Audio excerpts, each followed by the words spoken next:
Hello, ಹುಡುಗರಿಗೆ ಹುಷಾರಿಲ್ಲ, ಅದಕ್ಕೆ ರಿಸೆಪ್ಷನ್ ಪೋಸ್ಟ್ಪೋನ್ ಮಾಡಿದ್ದೀವಿ. ಇಲ್ಲ, ರಿಸೆಪ್ಷನ್ ಕ್ಯಾನ್ಸಲ್ ಆಗಿದೆ, ಬೇರೆ ಡೇಟ್ ತಿಳಿಸ್ತೀವಿ. ಸಾರಿ. ಇಲ್ಲ, ರಿಸೆಪ್ಷನ್ ಕ್ಯಾನ್ಸಲ್ ಆಗಿದೆ. ರೀಸನಾ ಹೇಳ್ತೀನಿ.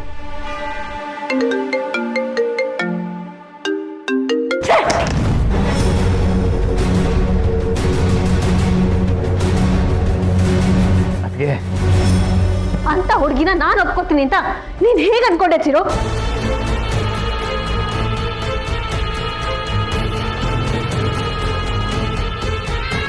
ಅಣ್ಣ ಅಣ್ಣ ಅಂತ ನಿನ್ನೆ ನಂಬಿದಕ್ಕೆ ರೋಡಕ್ಕೆ ತಂದು ನಿಲ್ಸ್ಬಿಟ್ಟಿಲ್ಲ ಅಣ್ಣ. ನಮ್ ಚಿರು ನಮ್ಮ ಮದುವೆ ಆಗ್ಬೇಕಾಗಿರೋ ಹುಡುಗಿಗೆ ಏನೇನ್ ಕ್ವಾಲಿಟೀಸ್ ಇರಬೇಕು, ಅವಳು ಹೇಗಿರ್ಬೇಕು ಅಂತ ನಿನಗೆ ಚೆನ್ನಾಗಿ ಗೊತ್ತಿತ್ತು. ಅಂದಕ್ಕೆ ಅಪ್ಪ ಅದ ಅನ್ನೋ ಥರ ಇದ್ದಾಳೆ ಅವಳು.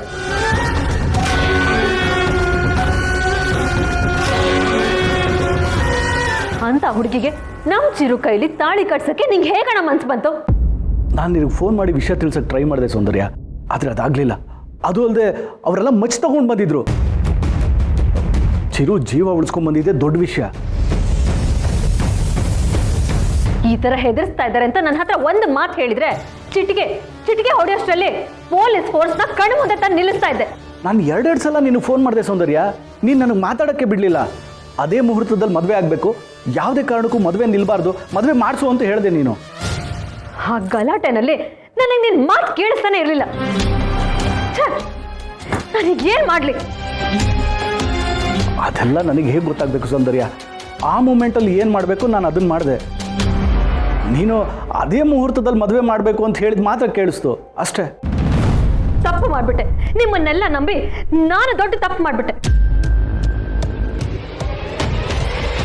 ಸೌಂದರ್ಯ, ಆಗಿರೋದನ್ನು ಯೋಚನೆ ಮಾಡಿ ಏನು ಯೂಸ್ ಇಲ್ಲಮ್ಮ. ಮುಂದೆ ಏನು ಮಾಡಬೇಕು ಅಂತ ಯೋಚನೆ ಮಾಡು. ಪರ್ಫೆಕ್ಟ್ ಅಂತ ಚೆನ್ನಾಗಿ ಮೆರಿತಾ ಇದ್ಲು.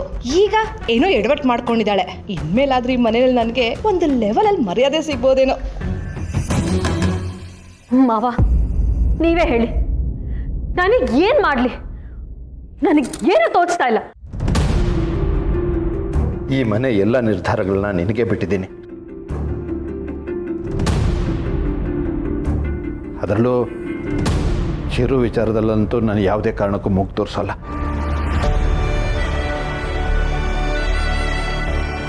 ನೀನೇನೇ ನಿರ್ಧಾರ ತಗೊಂಡ್ರು ನಾನು ಅದರ ಜೊತೆ ನಿಲ್ತೀನಿ. ಆದರೆ ಒಂದು ನೆನ್ಪಿಟ್ಕೊ, ನೀನು ತಗೊಳ್ಳೋ ಡಿಸಿಷನಿಂದ ಈ ಮನೆ ಮರ್ಯಾದೆಗೆ ಯಾವುದೇ ಕುಂದು ಬರಬಾರ್ದು. ಹಾಗೆ ನೋಡ್ಕೊ.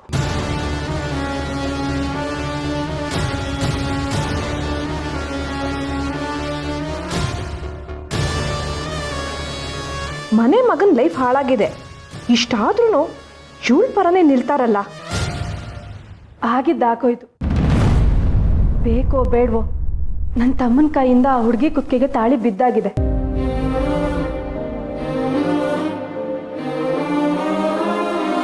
ಈಗ ಎಷ್ಟೊತ್ತು ಅಂತ ಆ ಹುಡುಗಿನ ಆಚೆ ನಿಲ್ಲಿಸ್ತೀರಾ?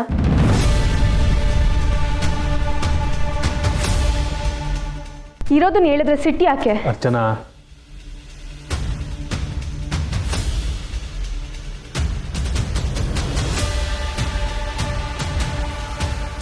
ಚಿರು, ಇದು ನಿನ್ನ ಜೀವನದ ಪ್ರಶ್ನೆ. ನಿನಗೆ ಯಾವುದೋ ಹುಡುಗಿ ಅನ್ಯಾಯ ಮಾಡಿದ್ಲು ಅಂತ ನೀನು ಈ ಹುಡುಗಿಗೆ ಅನ್ಯಾಯ ಮಾಡಬೇಡ. ಬಾ, ಅವಳು ಕರ್ಕೊಂಡು ಬರೋಣ. ಬಾ.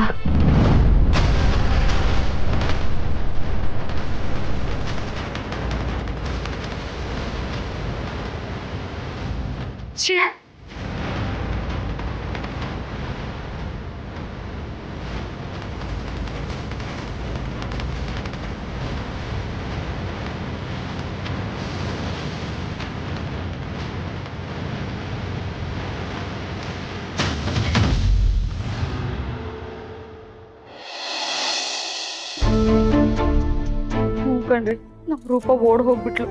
ದೀಪನ್ಗೆ ಜಾಕ್ಪಾಟು. ದೀಪ ಒಂಚೂರು ಕುಡಿಯಕ್ಕೆ ನೀರು ಕೊಡಮ್ಮ.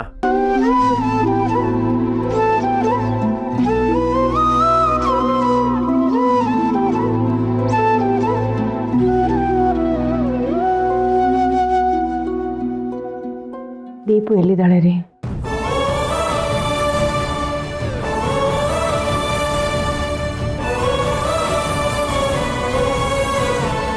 ಪೊಲೀಸಪ್ಪ, ನೀ ರಿಟೈರ್ ಆಗೋ ಮುಂಚೆ ನಿಂಗೆ ಒಂದು ಕಾರ್ ಕೊಡಿಸ್ಬೇಕು. ಒಂದ್ಸಲ ಟೇಲರಿಂಗ್ ಶಾಪ್ ಅಂತ ದೊಡ್ಡದಾಗ ಒಂದು ಅಂಗಡಿ ತೆಗಿಬೇಕು. ಇಷ್ಟೆಲ್ಲ ಜವಾಬ್ದಾರಿ ಇರೋ ನನಗೆ ಮದ್ವೆ ಗಿದ್ವೆ ಎಲ್ಲ ಬೇಡ. ನಾನು ನಿಮ್ಮಿಬ್ಬರನ್ನ ಬಿಟ್ಟು ಎಲ್ಲಿಗೂ ಹೋಗ್ತಿಲ್ಲ.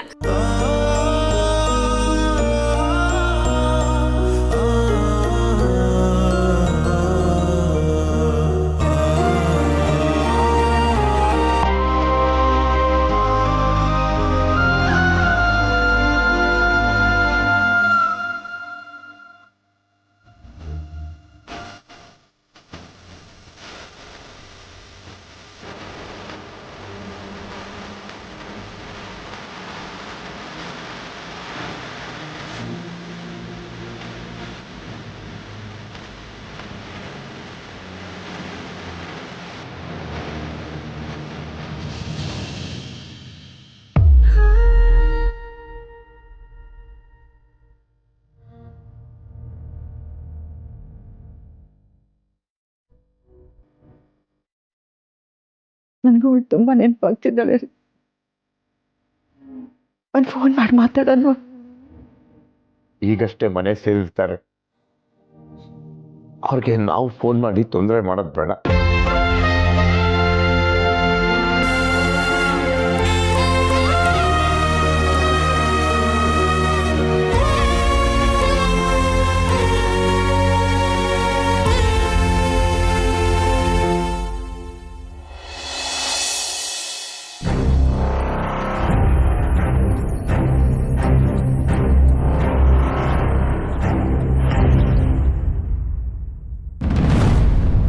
ಇಲ್ಲಿ ನಿಂತ್ಕೊಂಡು ಏನ್ ಮಾಡ್ತಿದ್ಯಾ?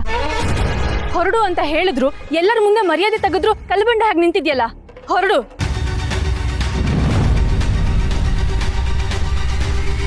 ನಿನಗೆ ಏನ್ ಹೇಳ್ಬೇಕೋ ಅರ್ಥ ಆಗ್ತಿಲ್ಲ. ಇಷ್ಟಪಟ್ಟು ಇಲ್ಲಿ ನಿಂತಿದ್ಯೋ ಅಥವಾ ಇಷ್ಟದ ವಿರುದ್ಧವಾಗಿ ನಿಂತಿದ್ಯೋ ನನಗೆ ಗೊತ್ತಾಗ್ತಾ ಇಲ್ಲ. ಆದ್ರೆ ಒಂದು ಮಾತು ಅರ್ಥ ಮಾಡ್ಕೊ, ಈ ಮನೆ ನಡೆಸ್ತಾ ಇರೋರು ಪ್ರೀತಿಗೆ ನಿಯತ್ತಿಗೆ ಬೆಲೆ ನೆಲೆ ಎರಡು ಕೊಡೋದಿಲ್ಲ. ನೋಡೋದಕ್ಕೆ ಈ ಮನೆ ಹೊರಗಡೆಯಿಂದ ಅರಮನೆ ತರ ಕಾಣಬಹುದು,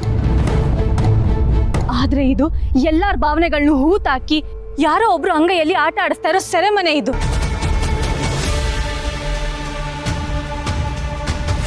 ಮದುವೆ ಆದ ತಕ್ಷಣ ನಿನಗೂ ಈ ಮನೆಗೂ ಸಂಬಂಧ ಇದೆ ಅಂತ ನೀನ್ ಕಾಯ್ತಾ ನಿಂತಿದ್ಯಾ. ಆದ್ರೆ ಇಲ್ಲಿ ನೀನು ಸಂಬಂಧಗಳಿಗೆ ಅರ್ಥ ಹುಡುಕ್ಬೇಕಾಗತ್ತೆ. ಆ ಪರಿಸ್ಥಿತಿ ಇದೆ ಈ ಮನೆಯಲ್ಲಿ. ಹೊರಗಿನವಳಾಗಿ ನೀನಿವತ್ತು ಇಲ್ಲಿ ನಿಂತು ಇದನ್ನ ಅನುಭವಿಸ್ತಿದ್ಯಾ. ಆದ್ರೆ ನಾನು ಇಷ್ಟು ವರ್ಷದಿಂದ ಮನೆಯೊಳಗೆ ಇಟ್ಕೊಂಡು ಹೊರಗಿನೊಳಗೆ ಬದುಕ್ತಾ ಇದ್ದೀನಿ. ಇದನ್ನ ಅನುಭವದಿಂದ ಹೇಳ್ತಾ ಇದ್ದೀನಿ. ಸ್ಮಶಾನದಲ್ಲಿ ಸಂಭ್ರಮ ಮಾಡೋ ಹಠ ಬಿಡು. ಸೌಂದರ್ಯ ಬೇಡ ಅಂದಿದ್ ಒಂದೇ ಒಂದು ವಿಷಯನೂ ನಡೆದಿದ್ದ ಇತಿಹಾಸನೇ ಇಲ್ಲ ಈ ಮನೆಯಲ್ಲಿ. ಬದುಕಟ್ಕೊಂಡು ಗೆಲ್ತೀಯೋ ಅಥವಾ ಹೋರಾಡಿ ಸೋಲ್ತೀಯೋ, ನೀನೇ ನಿರ್ಧಾರ ಮಾಡು.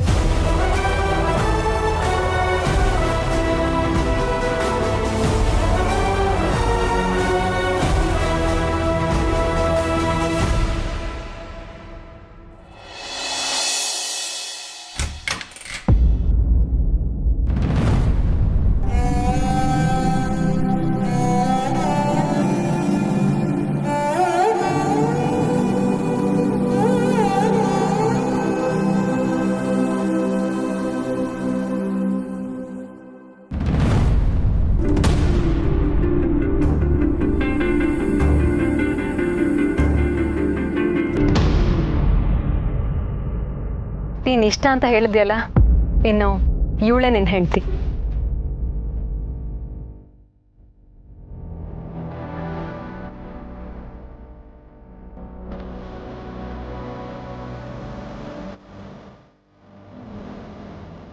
ಲೈಫ್ ಲಾಂಗ್ ಜೊತೆಗಿರ್ತಿ ಅನ್ಕೊಂಡಿದ್ದೆ,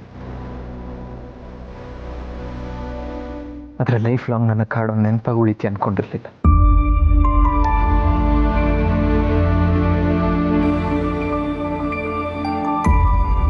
ನನ್ನ ಬಿಟ್ಟು ಹೋದರೂ ನಿನ್ನ ಮರೆಯೋಕ್ಕೆ ಮಾತ್ರ ಆಗ್ತಾ ಇಲ್ಲ. ಯಾಕಂದ್ರೆ ಈ ಮನ್ಸಿಗೆ ಗೊತ್ತಿರೋದು ಪ್ರೀತಿಸೋದು ಮಾತ್ರ. ಪ್ರೀತಿಸ್ತವ್ರನ್ನ ಮರೆಯೋಕ್ಕೆ ಗೊತ್ತಿಲ್ಲ.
ಏನೋ ಮಗ ನಿನ್ನ ಲವ್ ತಂಗಿ ಮದುವೆ ಆಗಿದೆ, ಬಿಂದಾಸಾಗಿ ಪಾರ್ಟಿ ಮಾಡೋದು ಬಿಟ್ಟು ಅವಳ ಸಪ್ಪೆ ಮರ ಹಾಕೊಂಡು ಕೂತಿದ್ದಿಲ್ಲ. ಅದು ಅವಳು ಇಷ್ಟಪಟ್ಟಾಗಿದ್ದಲ್ಲ ಕಣ. ರೂಪ ಓಡೋದ್ಲು ಅಂತ ಅಪ್ಪನ ಬಲವಂತಕ್ಕಾಗಿದ್ದು. ಅವಳ ಭಾವನೆ ಏನಾಗಿತ್ತಂತ ಯಾರಿಗೂ ಗೊತ್ತಿಲ್ಲ. ಅವಳು ಹೋದಾಗಲೂ ಅವಳ ಹತ್ರ ಎರಡು ಮಾತಾಡೋಕ್ಕೂ ಸಿಗಲಿಲ್ಲ ಅವಳು. ಈಗ ಹಿಂಗೆ ಸುಮ್ಮನೆ ಕೊರಗೋ ಬದಲು ಬೆಂಗಳೂರಿಗೆ ಹೋಗ್ಬಿಡು. ನೀ ಹೇಳೋದು ಸರಿಯಾಗಿದೆ. ಒಂದು ಕೆಲಸ ಮಾಡ್ತೀಯಾ? ಹೇಳೋದೇನು? ನನಗೆ ಬಸ್ ಸ್ಟಾಪಿಗೆ ಡ್ರಾಪ್ ಮಾಡ್ತೀಯಾ? ಸರಿ ಬಾ ಮತ್ತೆ.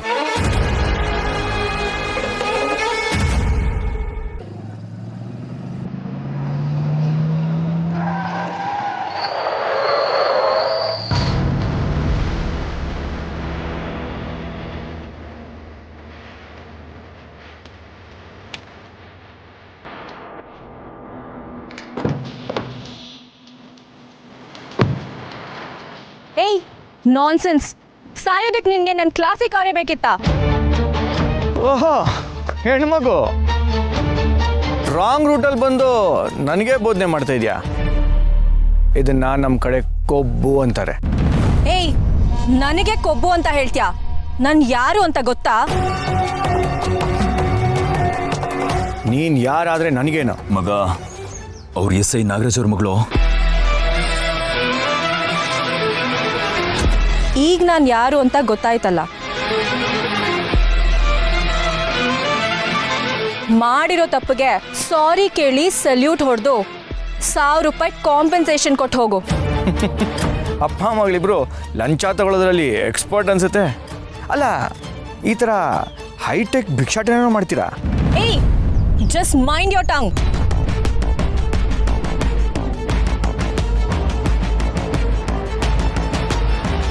ಮಗ ಸುಮ್ಮನೆ ಇರೋ, ಅವ್ರ ಎಸ್ ಐ ಮಗಳು. ಏಯ್, ಅದಕ್ಕೆ ನಾನು ಯಾಕೋ ಸುಮ್ಮನಿರ್ಬೇಕು? ಲಂಚ ತಗೊಳ್ಳೋ ಎಸ್ ಐ ನಾಗರಾಜ್ ಮಗಳಿಗೆ ದಿಮಾಕಿರ್ಬೇಕಾದ್ರೆ ಸಿನ್ಸಿಯರ್ ಹೆಡ್ ಕಾನ್ಸ್ಟೇಬಲ್ ಜಯ ಅವ್ರ ಮಗ ನಾನು. ನನಗೆ ಎಷ್ಟಿರಬೇಕು? ಅವಳಿಗೆ 1000 ರೂಪಾಯಿ ಬೇಕಂತೆ, ಕೊಡ. ಈ ಥರ ಬಿಟ್ಟಿ ದುಡ್ಡು ತಿಂದು ತುಂಬ ಅಭ್ಯಾಸ ಇದೆ ಅನ್ಸುತ್ತೆ.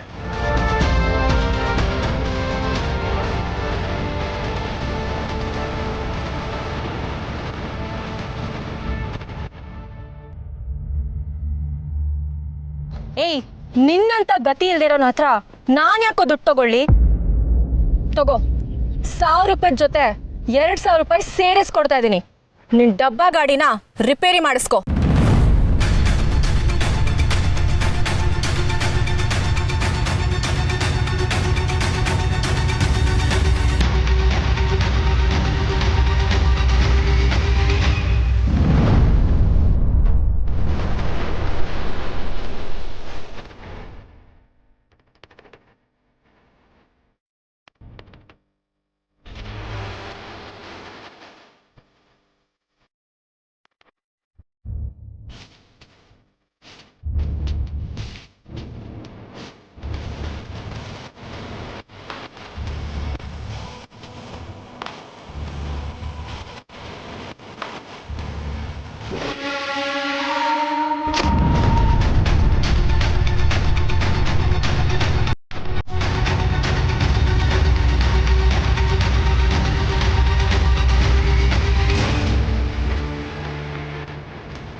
ನೀನು ಕೊಟ್ಟಿರೋ ದುಡ್ಡಿಗೆ 500 ರೂಪಾಯಿ ಸೇರಿಸಿ ಹಾಕಿದ್ದೀನಿ.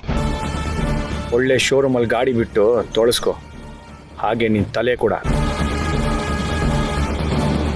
ಬರ. ಏಯ್ ಇಡಿಯಟ್, ಇವತ್ ರಾತ್ರಿ ಒಳಗಡೆ ಒದ್ದು ಲಾಕಪ್ ಒಳಗೆ ಹಾಕ್ಸಿಲ್ಲ ಅಂದ್ರೆ ನಾನ್ SI ನಾಗರಾಜ್ ಮಗಳು ಸಂಜನಾನೇ ಅಲ್ಲ. ನೀವು ಮಗ ನಡೆ, ನಿನ್ನ ಬಸ್ ಸ್ಟ್ಯಾಂಡ್ ಬರ್ತೀನಿ ಮೊದಲು. ಬೆಕ್ಕಡ್ಡ ಬಂದಿದ್ದು ನೋಡ್ಲಿಲ್ವಾ?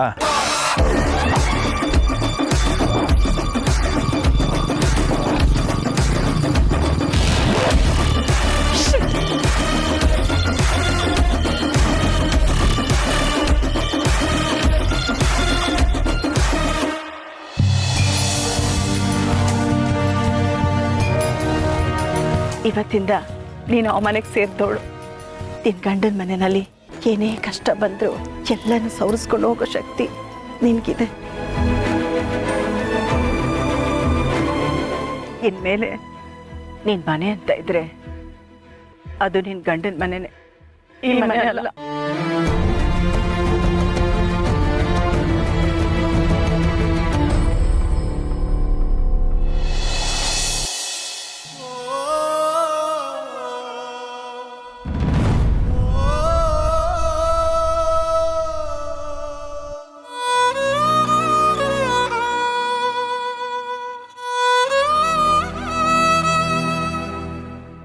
ಮಾವ, ನಿಮ್ಮ ಮನಸ್ಸಲ್ಲಿ ಏನು ಓಡ್ತಾ ಇದೆ ಅಂತ ನನಗೆ ಗೊತ್ತಿದೆ ಮಾವ.